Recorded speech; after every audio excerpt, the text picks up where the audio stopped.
లూకాసు సువార్త 2వ అధ్యాయము 29వ వచనము. నాదా, ఇప్పుడు నీ మాట చొప్పున సమాధానముతో నీ దాసుని పోనిచ్చుచున్నావు.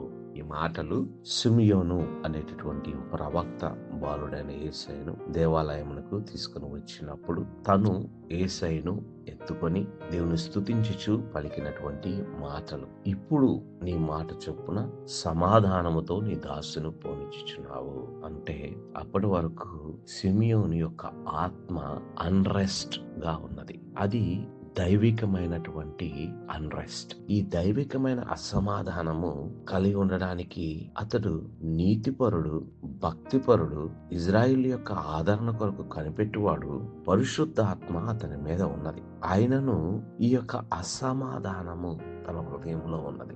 ఈ దైవికమైన అసమాధానము మనకు అవసరం. మనము నీతి సంపాదించి దేవునికి ఇష్టలుగా ఉండి దేవుని యొక్క ఆత్మలో నడుస్తున్నప్పుడే దేవుని రాజ్యము పట్ల ఆ యొక్క అన్రెస్ట్ అనేటటువంటిది మనకు వస్తుంది. ఆత్మలో అసమాధానమును మనము అనుభవించకుండా ఇంటర్సెషన్ అనేటటువంటిది మనము చేయలేము. సిమియోను ఇజ్రాయేల్ యొక్క ఆదరణ కొరకు అనేక సంవత్సరాలుగా ఇంటర్సీడ్ చేస్తా ఉన్నాడు. ఎందుకంటే అతని హృదయము అది పొందు వరకు, మెస్సయాని చూచి వరకు వేదనతో, అసమాధానముతో, రోదనతో ఎదురు చూస్తూ ఉన్నది. ఇట్టి భారము మనకు అవసరము. మనము పరిశుద్ధపరచబడకుండా ఇట్టి మెట్టులోనికి రాలేము. ఎప్పుడైతే మనము మన యొక్క వ్యక్తిగత బలహీనతల మీద జయమునుంది పరిశుద్ధాత్మ చేత నింపబడతామో, అప్పుడు దేవుని యొక్క చిత్తము యొక్క నెరవేర్పు కొరకైనటువంటి,